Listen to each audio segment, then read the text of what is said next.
Let's go to another strategy, which is attracting people who possibly have the wherewithal to pay, and who, if they are seen in your restaurant, in itself kind of promote a high status. Why? Because they have a high status. So let's talk on how to attract the doctors, the medical field in your area, and the small business owners in your area, and maybe the big business owners, but at least the small ones, they're easier accessible to us. Obviously the community leaders, the fire chief and the school teachers and stuff, they will already kind of like start frequenting you a little bit, because we already have done that with the social activities.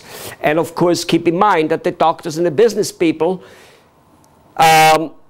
will already also know you because of your social activities, because they will have read about you in the newspaper, radio, and television, and all those things. But now we're taking it a step further, and we're going to approach them and hit them between their eyes. Not by asking them to come to you, not by advertising that you have a good steak and all whatever it might be, and a 2-for-1. I'm not against 2-for-1s, I'm just saying there's no need for it usually, and I'm saying that this is not what this program is about now, to advertise those things to those people, to make them coming. Here's what we're going to do. Let's take the doctors, and by the way, you get all the mailing lists from us, so you don't need to worry too much about it. Now, let's say the doctors, would you like to have your restaurants every day, 4, 5, 6, 10 doctors sitting in there, lunch, dinner? You say, maybe you do already, and maybe it doesn't make a damn difference because nobody knows. Perhaps. I got that. Whatever you have right now, you're going to get more of them. And whether people, they know them or not, there's always some people sitting on the other table who instinctively know them. They know them because they're their patient.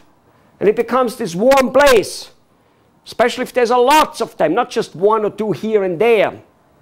And you probably have already a bunch of them and you don't even know it. I got that. More is what we're talking here. So what about, would you agree, maybe, hopefully you do, and if you don't, I'm telling you it is how it is. Doctors have the same problem you have. More new patients they need. I need more new clients, you need more new clients, they need more new patients. So what about if we write them preset letters by us, nice packaged beautifully, that how to little tips and bits on tidbits about how to grow their practice. Something I have been doing for doctors for 15 years. That's really where we made our bread and butter the last 15 years. What about if we sent stuff like that to them? Do you think they would kind of appreciate it? Yeah, they will. Now, some of them will put the letter aside and say, well, what jerk restaurant owner is that trying to give me advice as a doctor? Other ones will love it. Other ones will just go, oh, neat. Oh, I like that quote. Mario Andretti. When everything is under control, you're going too slow. And then a little half a page, quarter of a page explanation how that operates for a practice or for a business, by the way, written by me. You can change the name. You can make my name your name. You can leave my name. You can change the article because maybe that article inspires you and you want to say something different. You know, a quote by Theodore Roosevelt. It's not the critic who counts, but it's the person who is down in the dirt fighting, losing, winning, fighting, losing, winning, and maybe at the end he loses and maybe at the end he wins, but it doesn't matter because his soul shall never be amongst those poor souls who have never even tried. And then a small article written by me on how that applies to business and how that applies to employees and all that type of stuff. Yes, yes, yes. Do you think they'll love it? They'll love it. And they will start coming to your practice.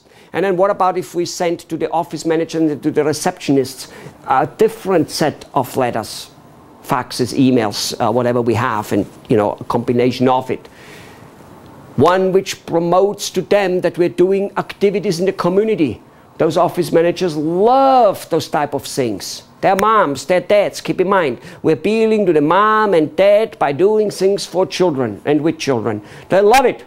They will never forget it. They will forget any and all advertising. They will not forget that type of activity, which we already mentioned. So now you let those office managers know. And they will start talking to their patients about it. They will say, hey, your child should participate in this particular contest about no drug or whatever it might be. Because Joe Schmidt's, the seafood restaurant down the street, Or Georgie, the hamburger stand up there, is organizing this contest or this particular activity. Yes, they will talk about it. They will love it. They will love to hand out the little tiny brochures, flyers, coupons we make up for these events. They will love to hand them out. Oh yes, they will. Oh yes, they will. We have other things which we do with them and for them so that they will start coming to you. None of them which is, you know, costing you any money whatsoever. And the same I just mentioned with the doctors can be, should be, and must be done with all the business owners. The business owners are very influential too, just like the doctors. They know many patients, they know many clients. The carpenter down the street, or the car mechanic, or whatever it may be, the beauty salon owner. And also they have employees. They have friends and families. So you will get them, and you will get them to spread a word of mouth. There's lots of talking going on, like in a hairdresser, beauty salon. You know how much talking there's going on? And do you realize that people, food is a big topic in today's world, of course. You give people, and so is children, morals about children, education about children, the difficulty about it all, the difficulties about economics, all those things are topic like you talk to your neighbor when you walk out from your house and meet him for 3 minutes. How's the job? How are the kids? What's happening? If you give a reason, as many reasons as possible, in every video you heard so far, every strategy we have, that's just that. Reason for your people, your clientele, including, of course, you know, the people out there who are not your clients, to weave you and your business into the everyday communication, and your business will boom, boom, boom. This program is powerful, and it's just so easy to do. Once the mailing list is compiled, which literally we do, and you pick one of hundreds of letters, and once every 2 weeks, once every 1 month, once every 2 months, whichever way you decide, more is better, a letter, a fax, or an email gets out automatically. All you do is choose it, and maybe a slight little modification and whatever it may be, such as name change, blah, blah, blah, and out it goes, and you are giving people something of value. The business owner and the doctor, you giving them, and the receptionist and those people, you giving them something of value without asking for business. This is what kind of says give first, receive later. You got to learn how to give.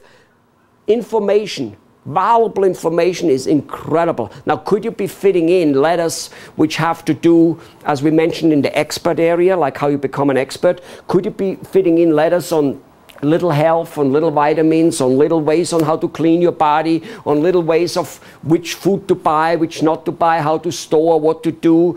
Could you do that? Could you do that? Absolutely. Should you do it? Yes. So there are things weaved in which even edify your restaurant more, but also things which have nothing to do with the restaurant, and that's important. I mean, after all, how do you feel about the guy, your friend, your neighbor, your own kids maybe, who constantly talk to you about that new business opportunity, that new multi-level, all the time, every time they call you, they want to talk to you about that one thing. They want to sell you something. That's the only time they call you. They want something from you. They get annoying pretty soon. So don't be that. What I just showed you is how to be persistent with people without ever marketing them, without ever asking them for their business, giving them things. This is the key. You know, how to be persistent without being a pest. Oh yeah, that's what this is all about. How to be persistent without being a pest. And how to give people so that they actually love you first, and then go, oh wow, who is this guy? Oh, restaurant owner. Oh, oh yeah, we heard of it. And next thing you know is they will be in your place, backing it, backing it, backing it, backing it. All right, let's go to the next strategy in the next video.